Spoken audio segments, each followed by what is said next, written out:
Dames et messieurs, bonjour. Nous sommes très heureux de vous savoir nombreux. Et là, cette cathédrale que vous apercevez, vous imaginez, c'est la cathédrale du diocèse de Franceville, ce beau paysage de Franceville. Et nous allons d'un moment à l'autre avoir en direct depuis l'évêché de Franceville l'ordinaire du lieu, Monseigneur Ephrem Johnny, qui dimanche dernier, en la date du 22 octobre, a célébré un an du ministère épiscopal. Bonjour Monseigneur. Bonjour cher Père, bonjour à vos téléspectateurs, à vos éditeurs, et merci pour ce que vous faites comme travail pour relayer un peu la mission d'Église, et merci de séjourner chez nous à Franceville. Alors, Excellence, ça fait un an que vous êtes évêque. Quel sentiment vous anime en célébrant les un an? Un an, c'est maigre pour pouvoir évaluer et pouvoir se positionner ou se projeter. Mais je pense qu'on a fait un ruban de route et il est bon de lui donner la valeur qui lui revient. Donc c'était une année riche de rencontres. C'était une année pour visiter le diocèse, le découvrir en tant que pasteur. Parce que je suis issu de ce presbytérium, mais le regard de l'évêque sur les paroisses, les villages, les différentes localités visitées, c'est autre chose. Donc, premièrement, ça a été une année pour parcourir de long en large le diocèse, sauf les endroits les plus enclavés qu'on n'a pas pu visiter cette année. Mais au-delà de ça, ça a été l'occasion de voir toutes les paroisses. Il y en a où je suis passé 2 à 3 fois et de rencontrer les chrétiens avec leurs différents pasteurs. Premièrement, nous avons rencontré au cours des visites pastorales tous les conseils paroissiaux. Ça a été un moment d'échange avec des audiences foraines dans toutes les paroisses. Et c'est très enrichissant et ça m'a permis de faire aussi plusieurs catéchèses. Secondement, en rencontrant les prêtres du diocèse, ça a été l'occasion d'envisager avec les uns et les autres une nouvelle dynamique, parce qu'il y a de très bonnes choses qui ont été faites déjà par nos prédécesseurs. Donc nous sommes dans la continuité, nous sommes en train de reprendre beaucoup de projets laissés en jachère. Vous êtes par le fait même, comme nous l'avons vu le jour de votre ordination, vous avez été accueilli par vos frères dans l'épiscopat. Vous êtes donc membre de la conférence épiscopale des évêques du Gabon. Comment se porte la conférence épiscopale? La conférence, je pense que la conférence épiscopale se porte bien, avec de nombreux défis. Mais comme vous le savez, nous avons eu un changement, nous avons changé de président. Donc c'est toujours bien, parce que les changements permettent de repartir, d'insuffler une nouvelle dynamique avec le défi de la collégialité. Donc nous sommes bien conscients de cela et on travaille bien ensemble pour le moment. Il a été clôturé hier à Rome, le synode des évêques. Alors comment a été vécu ce temps, cette marche synodale dans votre diocèse et voir dans la conférence des évêques du Gabon? Alors la marche synodale dans le diocèse, pour ce qui est de l'étape des paroisses, on l'avait très bien vécu en faisant remonter les résultats attendus. On a pu écouter tout le monde et puis bon, malheureusement vous savez que ayant un administrateur apostolique, ça n'a pas toujours été facile de suivre l'étape continentale, mais pour le moment on a bien suivi ce qui se passe et on attend, à la suite de ce que le Saint-Père nous a dit hier, de construire des communautés ecclésiales plus unies, plus ouvertes, où on partage, pour que l'Église soit missionnaire et qu'elle réponde aux attentes de nos contemporains. Vous avez pendant un an vécu pleinement comme pasteur avec votre presbytérium. Comment va le presbytérium du diocèse de Franceville? Le diocèse de Franceville, traditionnellement, c'est un diocèse où nous avons eu peu de vocations. Et puis, à la suite des autres diocèses, et après l'ouverture du grand séminaire national Saint-Augustin, nous avons commencé aussi à avoir un peu plus de vocations. Donc, à l'heure actuelle, nous comptons 18 prêtres diocésains et presque autant de religieux, ce qui fait un total de 35 prêtres engagés dans l'évangélisation. Et nous attendons des collaborations, de partenariats avec d'autres diocèses, certainement pour l'année prochaine. Le presbytérium, pour le moment, se porte bien. Il y a une bonne collaboration entre les diocésains et les religieux parce que ça fait longtemps qu'ils vivent ensemble. Donc, ce qui est beau, c'est de voir que parfois, cette séparation n'est pas perceptible. Et ça, c'est quelque chose de positif. Ensuite, il y a la volonté de travailler ensemble. Dans les doyennés, ils le font déjà, sans distinction. Ils le font très bien. Et nous avons le défi de la formation permanente du clergé.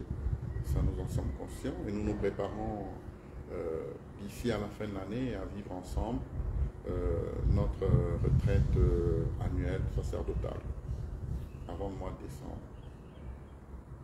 Outre le presbytérium, il y a aussi d'autres agents pastoraux, notamment la vie religieuse. Comment se porte la vie religieuse dans la mesure où la première religieuse gabonaise est fille de votre diocèse, Sœur Yassine Antini? La vie religieuse dans le diocèse, c'est une présence importante, mais une présence à accroître. Nous n'avons pas beaucoup de religieuses, malheureusement. Encore moins que beaucoup de vocations originaires de ce diocèse. Je ne sais pas à quoi c'est dû historiquement, mais les congrégations présentes que j'ai rencontrées il y a moins d'une semaine travaillent énormément dans la pastorale, dans le secteur de l'éducation. Et nous avons, pour cette année, avec les congrégations religieuses féminines, le projet de nous impliquer entièrement dans le projet pastoral. On a l'intention de nous impliquer dans le projet pastoral quant à l'hospitalité, à l'image d'Abraham que nous avons prise en début d'année. Et comment se porte la pastorale des vocations dans le diocèse? La pastorale des vocations, je dois être sincère, c'est une pastorale qui semble un peu essoufflée pour le moment. Elle a besoin d'être redynamisée. Notre prédécesseur l'avait déjà pressenti. Et en nommant une nouvelle équipe, c'était ça le projet. Donc je suis reparti sur les mêmes bases pour que dans l'équipe, il y ait un prêtre, une religieuse. Et on va leur ajouter un couple aussi. Pourquoi? Pour qu'il y ait des rencontres plus régulières. Nous pensons à des week-ends vocationnels. Week-end vocationnel où on arrive à rassembler ces jeunes-là qui sont en recherche pendant deux ou trois week-ends, ce serait déjà bien. Donc on a ce projet-là. Et puis nous espérons nous inspirer du diocèse de Mouila, qui a la fraternité Sainte-Monique, qui prie pour les vocations et qui soutient les vocations. Je pense que cette année, nous essaierons de voir comment mettre sur pied une fraternité, à l'exemple de celle qui existe à Mouila, où des mamans, tout simplement, des familles prient pour les vocations. Les familles qui prient pour les vocations. Et dans le diocèse de Franceville, est-ce qu'il y a des familles, des communautés, des amis de base, il y a des familles, des groupes et mouvements adultes engagés sur lesquels vous allez vous inspirer, vous appuyer pour cette pastorale de vocation? Oui, bien sûr. Nous avons eu la joie d'écouter le prêtre responsable de la commission famille, et qui nous a dit un peu les différentes initiatives qu'il va prendre cette année. Donc nous avons deux grands groupes sur lesquels nous pouvons compter. Ce sont les foyers chrétiens, d'une part, et les équipes Notre-Dame, d'autre part, qui travaillent déjà depuis des années dans cette pastorale. Mais ce qui est envisagé dans la pastorale matrimoniale, c'est une formation commune pour les couples qui, par exemple, en 2024, vont se marier. Donc on va leur proposer une série de 9 rencontres, animées aussi bien par le père évêque que je suis, que par les prêtres et surtout d'autres couples. Donc on a bien en vue que la pastorale matrimoniale ne va pas se concentrer uniquement sur la préparation au mariage. Non, à ces week-ends-là, ces rencontres seront invitées également les couples qui veulent approfondir la spiritualité conjugale. Donc on les y invitera. Vous avez, Excellence, des séminaristes dans les séminaires, aussi bien à Saint-Augustin qu'ailleurs à travers le monde? Oui, nous comptons 15 séminaristes, concentrés essentiellement au Grand Séminaire National Saint-Augustin et au Grand Séminaire Émile Bianyenda au Congo. 15, c'est pas négligeable pour le diocèse de Francis. Cette rencontre a lieu du fait de la célébration de votre premier anniversaire d'ordination épiscopale. La joie de l'épiscopat, de ce service que vous assumez depuis un an? Oui, la joie de l'épiscopat, elle est là certainement, mais pour le moment, c'est plus le souci de se réorganiser, d'apprendre le métier. Je suis aux premières armes, donc pour le moment, je jouis quand même de la collaboration des prêtres, et c'est une grande consolation, du vicaire général particulièrement, que je remercie, qui m'épaule beaucoup et qui travaille généreusement à mes côtés. Donc, évidemment, c'est un an. Vous avez vu qu'il n'y a pas eu de célébration solennelle parce que cet anniversaire a été éclipsé par la naissance au ciel de sœur Elvira Méréou de la congrégation des filles de Jésus crucifié et qui vivait ici avec moi à l'évêché. Donc je lui rends hommage parce qu'elle s'est occupée de trois évêques, de Monseigneur Timothée qui est avec lui ici, de Monseigneur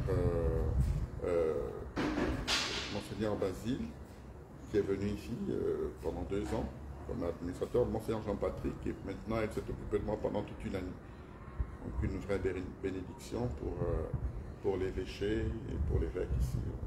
On a pu vraiment profiter de sa présence, de ses sages conseils, présence discrète et de ses prières. Donc pour cette raison, nous n'avons pas fêté de façon solennelle ce premier anniversaire. Mais le Seigneur nous donnera d'autres occasions, je pense. Excellence, lorsqu'on voit votre cathédrale, à côté d'elle, une rue de pavés, et il y a là un lycée dédié à Monseigneur Jean-Jean Ramadan. Alors comment va la pastorale scolaire dans votre diocèse?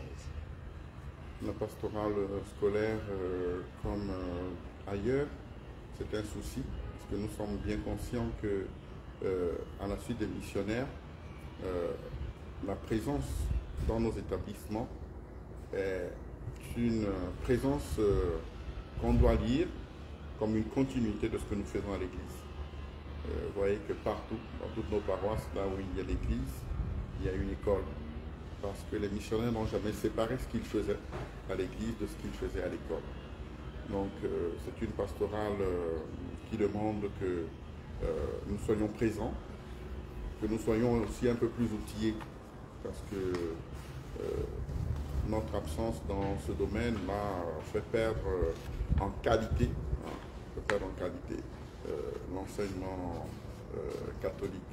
Donc c'est une pastorale qui va bien. Nous avons des laïcs qui y travaillent, nous avons des religieuses bien impliquées dans le secteur de l'éducation, mais nous sommes bien conscients que c'est une présence à accroître. Évidemment, en offrant aux jeunes qui arrivent tous les outils nécessaires pour travailler dans le domaine de l'éducation. Excellence, nous arrivons à la fin de notre rencontre et nous vous remercions de l'accueil et un mot sur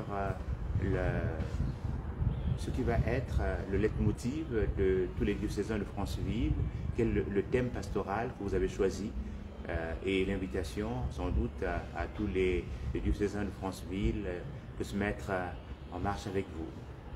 Alors cette année, nous avons choisi comme thème ne passe pas sans t'arrêter chez moi, en reprenant littéralement les paroles que Abraham en Genèse 18 adresse au Seigneur en disant mon Seigneur, si j'ai trouvé grâce à tes yeux, ne passe pas sans t'arrêter chez moi. Et il accueille avec empressement le Seigneur dans sa tente, dans sa maison au chêne de Mambré. Voilà le texte qui va nous orienter cette année. Pourquoi? Pour que nous puissions être ouverts à l'hospitalité, qui est une valeur biblique, valeur africaine, que nous puissions ouvrir nos communautés. En fait, le premier pas cette année, ce serait de faire connaître les différentes communautés paroissiales, religieuses aux chrétiens du diocèse de Franceville. On veut que celui qui est à Okonja puisse être accueilli à Koulamoutou, que celui qui est à Pana puisse être accueilli à Mwanda, celui qui est à Bakumba puisse être accueilli à Saint-Michel-de-Léconie, pour que nous nous sentions davantage famille. Le deuxième aspect qui motive ce choix, c'est ce que fait Abraham, ce que font Abraham et Sarah, une fois qu'ils accueillent dans leur maison. Ils offrent les produits de leur maison. Abraham court tout de suite, il a un troupeau, donc il prend un veau gras, il a un troupeau, il fait de l'élevage. Et donc tout de suite, vous voyez, de façon très simple, il offre ce qu'il produit. Alors pour pouvoir accueillir, pour que l'hospitalité soit agréable, nos communautés sont invitées à produire quelque chose qu'on puisse offrir à nos invités. Quelque chose à boire, quelque chose à manger, tout simplement. Donc Abraham offre le veau, ensuite il demande à Sarah de faire tout de suite des galettes, donc il a de la farine, il produit de la farine, il demande de prendre du lait caillé, et tout de suite. Vous voyez, cette petite organisation montre qu'il y a une économie domestique. Donc nous sommes très sensibles à ça et on espère que avec nos différentes communautés paroissiales, communautés religieuses, cette année nous allons faire un petit pas pour que cette hospitalité soit agréable et que nous puissions offrir quelque chose à ceux qui viennent.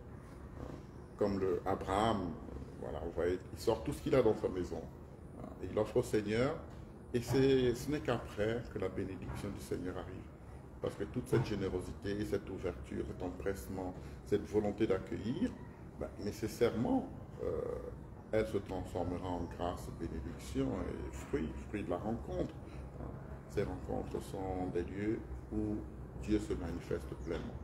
Donc, nous voulons être sensibles à cette réalité de l'hospitalité cette année. Excellence, sans abuser de votre temps, il y a un cadre juridique entre l'Église et l'État. Et à ce moment, nous vivons un moment de transition. Alors, quel est votre regard sur la situation du moment pour notre pays, le Gabon? Pour notre pays, le Gabon, premièrement, c'est la prière. Nous ne sommes pas de ceux qui pensent que le monde peut être transformé uniquement par nos initiatives, nos seules initiatives humaines. Nous prions pour accompagner ce que vit notre pays et pour que cette transition réponde aux attentes de la population gabonaise. Mais je suis aussi bien conscient que il n'y a pas de solution magique.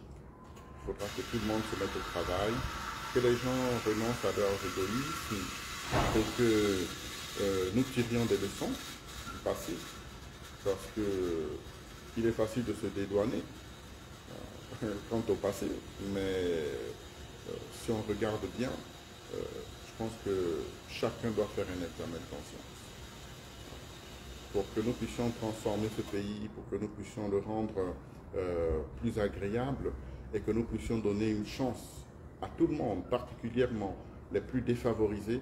Il faut passer par des sacrifices. Il faut passer par des renoncements et il faut passer également par une orthodoxie morale sans laquelle il n'est pas possible de gérer de façon décente notre pays. Donc nous portons tout cela en prière et nous avons un mot, nous sommes orientés par la doctrine sociale de l'Église. Tout le monde a soif, mais plus que la soif de nourriture, les gens ont soif de justice, ils ont soif d'équité, ils ont soif de quelque chose qui va bien au-delà de nos besoins de tous les jours. On a besoin de vivre dans un pays dont on est fier, un pays qu'on construit par notre implication et notre participation chrétienne. Excellence, nous vous disons merci. Et avant de nous arrêter, nous savons que vous avez la préoccupation ou encore la situation d'Israël, la Terre Sainte, est une préoccupation pour vous, parce que vous y avez vécu et vous êtes guide des pèlerins en Israël, en Terre Sainte, dans les lieux saints. Alors comment est-ce que vous vivez et quelle prière portez-vous pour cette terre qui a vu le Christ Jésus naître et qui constitue le centre, je dirais, de notre foi? Nous vivons ça avec beaucoup de tristesse parce que la guerre occasionne la détresse et on ne le souhaite à aucun pays. Et cette terre, malheureusement, est une terre qui pleure depuis longtemps parce qu'il manque de solutions viables. Donc il y a un camp qui est pour la paix. Donc je prie le Seigneur pour qu'on écoute la voix de ce camp courageux qui a proposé des solutions pour que la violence cesse. Je pense que ce qui se passe là-bas doit nous faire réfléchir, en Afrique, parce que tout conflit occasionne vraiment beaucoup de détresse, beaucoup de difficultés, et tout perdre comme ça en un rien, ce n'est pas facile. Donc on prie pour les populations là-bas et on demande au Seigneur de donner la paix à cette terre qui depuis trop longtemps souffre. Excellence, merci de nous avoir accueillis, merci à vous, cher Père, pour toutes ces paroles et nous souhaitons un fructueux ministère. Excellence. Merci beaucoup, que le Seigneur bénisse vos initiatives et cette œuvre de communication et nous souhaitons qu'elle s'étende si on espère collaborer étroitement avec vous. Merci. Merci, Excellence.